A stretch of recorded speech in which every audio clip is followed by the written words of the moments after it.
Assalamualaikum warahmatullahi wabarakatuh. Perkenalkan, nama saya Elia Mufidatul Umah, NPM 2101082006, Prodi Tadris Biologi. Di sini saya ingin memenuhi tugas mata kuliah Fisika Dasar. Di sini saya akan menjelaskan apa itu alat optik. Alat optik adalah alat-alat yang menggunakan lensa atau cermin dan bekerja berdasarkan prinsip cahaya. Di sini saya akan menjelaskan apa itu mikroskop.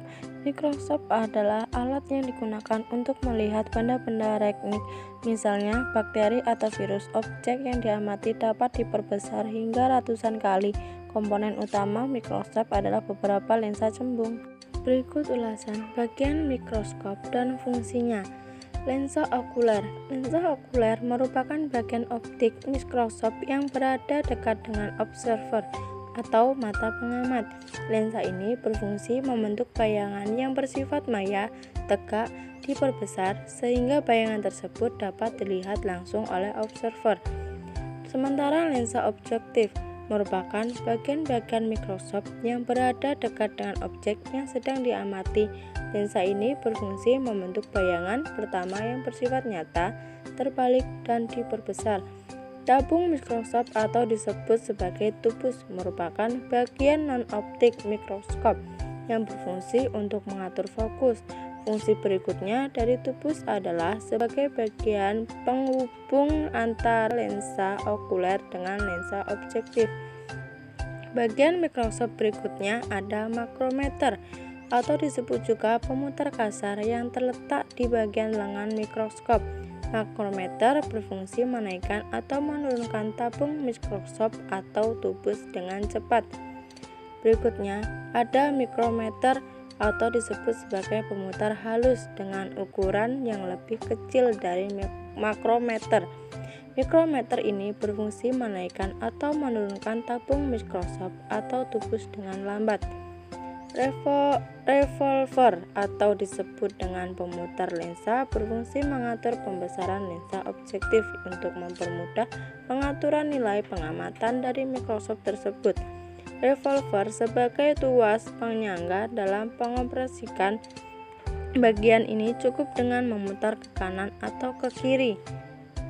Bagian mikroskop berikutnya ada reflektor atau disebut juga cermin pengatur yang berfungsi memantulkan cahaya dari cermin ke objek pengamatan. Reflektor disebut terbagi dalam dua jenis cermin. Saat kondisi cahaya yang dibutuhkan terpenuhi, maka menggunakan reflektor cermin datar, sementara reflektor cermin cekung digunakan saat kondisi cahaya yang dibutuhkan kurang maksimal. Diafragma atau dikenal juga sebagai pengatur cahaya adalah bagian mikroskop yang berada di bagian meja preparat. Diafragma berfungsi mengatur jumlah cahaya yang masuk sehingga observer bisa memfokuskan dan menentukan jumlah cahaya ke dalam objek pengamatan. Bagian mikroskop berikutnya ada kondensor, yang mana cara menggunakan bagian ini cukup diputar ke kanan, ke kiri, naik atau turun sesuai kebutuhan observer. Kondensor berfungsi mengumpulkan cahaya yang dipantulkan oleh cermin, kemudian memfokuskan cahaya tersebut sebagai penerangan pada objek yang sedang diamati.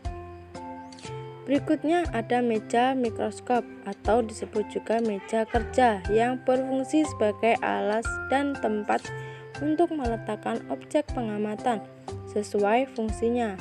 Meja kerja dilengkapi penjepit objek yang berfungsi memegang objek pengamatan agar tidak mudah bergeser selama proses pengamatan. Meski pada meja kerja sudah dilengkapi penjepit objek, bagian mikroskop berikutnya yang wajib dalam pengamatan objek yaitu penjepit kaca atau klip. Fungsi utama bagian ini adalah sebagai pelapis objek pengamatan agar preparat tidak bergeser dan mudah digerakkan oleh observer saat pengamatan sedang berlangsung. Bagian mikroskop berikutnya yang cukup mencolok dan paling mudah untuk diamati adalah lengan mikroskop. Seperti namanya, Lengan mikroskop berfungsi sebagai pegangan ketika mikroskop akan dipindahkan atau dibawa menuju ke tempat lain. Selain bagian lengan, mikroskop juga dilengkapi bagian kaki dan berfungsi sebagai penyangga atau penopang mikroskop.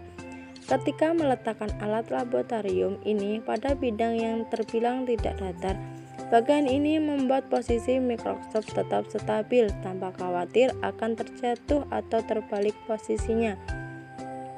Bagian yang terakhir dan penting dalam pengamatan ada sendi inklinasi atau disebut juga pengatur sudut. Sesuai namanya, bagian sendi inklinasi berfungsi mengatur derajat kemiringan atau sudut tegak mikroskop yang diperlukan observer untuk mengamati objek pengamatan. Itulah tadi penjelasan tentang bagian-bagian mikroskop. Selanjutnya, apa kaitan mikroskop dalam ilmu biologi? Mikroskop sangat berguna dalam ilmu biologi untuk melihat hal-hal yang tidak bisa diamati secara tak kasat mata. Semakin canggih mikroskop dalam pembesarannya, maka objek yang dikaji biologi pun akan semakin luas. Selanjutnya yang terakhir, apakah ada kaitannya surah Al-Quran berkaitan dengan alat optik? Tentu saja ada, yaitu surah At-Tahrim ayat 8 yang berbunyi, "Wahai orang-orang yang beriman, bertobatlah kepada Allah dengan tobat yang semurni-murninya. Mudah-mudahan Tuhan kamu akan menghapus kesalahan-kesalahanmu dan memasukkan kamu ke dalam surga yang mengalir di bawahnya sungai-sungai pada hari ketika Allah tidak mengecewakan Nabi dan orang-orang yang beriman bersama dengannya, sedang cahaya mereka memancar di hadapan dan di sebelah kanan mereka sambil berkata, Ya Tuhan kami, sempurnakanlah untuk kami cahaya kami dan ampunilah kami, sungguh Engkau Maha Kuasa atas segala sesuatu." Inilah video dari saya. Jika ada kesalahan dalam video saya, mohon maaf. Saya akhiri. Wassalamualaikum warahmatullahi wabarakatuh.